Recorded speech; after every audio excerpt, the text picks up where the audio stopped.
Inverter war battery থেকে ও দেখো মানে ছুটিয়ে আই গেছে এইগুলো ছুটিয়ে আইবার কারণে তাহলে এইগুলো আমরা দেখি না ব্যাটারির খুঁটির মাঝে একগুলা মেডিসিন দিয়ে রাখতে লাগে, যার কারণে আমরা মেডিসিন দেই না করি এইরকম দেখো ফসিয়া ওয়ার ছুটিয়ে আইছে।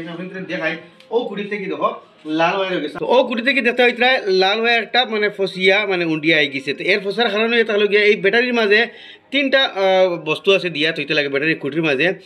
ইয়া তো গ্রিজ দিতে হয় না মোবিল জলা মোবিল দিতে হয়, না হলে আপনি তোর গরম এইরকম বেসিলিন তো আপনি তো সবর গরো থাকে এইরকম বেসিলিন হামেশা ব্যাটারি কুটার মাঝে দিয়া রাখলে অগু কুটাবাই দেখো দো কুটার মাঝে আপনি বেসিলিন দিয়ে ভিজিয়ে রাখবা, তো কি আপনি তো এইরকম ওয়ার কোনোদিন জলিয়া ফসিয়া আইতো না। এটা মানে জ্বলছে না, এটা আমাকে ব্যাটারি থেকে মামার জরিয়া এই তার কানেকশনটা ফসিয়া আই গেছে।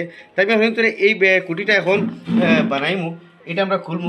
এটা দেখতে হইতে কতটুক মামর ধরছে, তো দুইবার থেকে ধরিয়া খুলি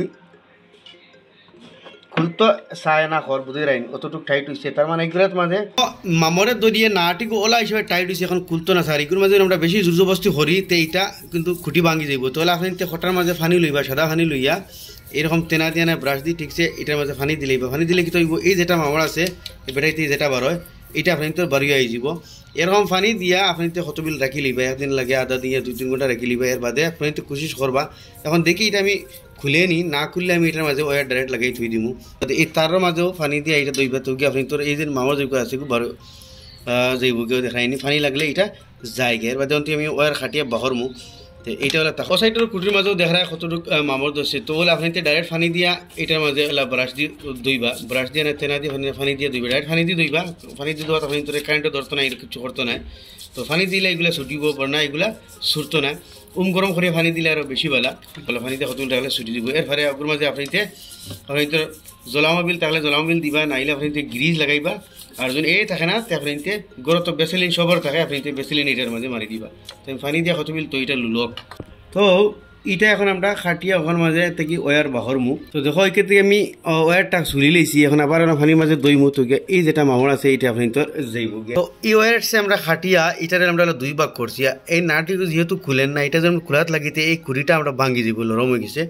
এখন আমরা এই নাটটা ঢিলা দিয়া এরকম লাগাই দিই। তো এরকম তলে দিয়ে একটা ওয়ার দিমু আর উপরে দিয়ে একটা ওয়ার দিয়া এটারে আমরা নাট টাইট করে দিম। ফলে সেইটা তোলা ফেস দিলাই। তো অ্যাকচুয়ালি এইগুলোর মাঝে কিন্তু টার্মিনাল একটা লাগাইতে লাগে, বর্তমানে আমরা টার্মিনাল নাই কিন্তু আমরা ওই হিসেবে লাগাই দিব, কিন্তু আমরা বেসিলিন দিয়ে রাখবো যাতে ইন ফিউচার মামরে ধরে না। এটার মাঝে আমরা ওয়ার লাগাই দিছি আর ওই হিসাবে আপনি এটা আপনি বেসিলিন টিক্সি ওলা কষিয়ে চারিবাদি লাগাই দিবা। বেসিলিন লাগাইলে কি তৈব আপনি তোর এই মামরিকে ধরতো না, আর আপনি তোর ওয়ার জ্বলতো না, ফসিত না, কিছু হইতো না। সবসময় বছরও একবার লাগাইলে আপনি তোর বেসিলিনে বহুত দিন যাইব গিয়া। বেসিলিন গ্রিজ বেসিলিন ইয়া আপনি জৌ লাগাইতে পারডায়, জলামবিল থাকলেও দিতে পারডায়। কারণ এটার মাঝে হয়ে গেছে এখন আমরা তদ্রুপ এইটার মাঝে আমরা বেসিলিন লাগাই রাখবো। তো এইটাও আবার ধরলো না। তো হলে আপনি ফার্স্টে যেগুলো মামর থাকবো আপনি পানি দিয়ে ডাইরেক্ট দই লিবা। গরম পানি দিয়ে দিলে তো বেশি ভালো, বেশি সফা হয়। দইয়া আপনি এইরকম বেসিলিন তোরা বেশি লাগাইতে দিবে, তোলে উপরে সাইড হয়।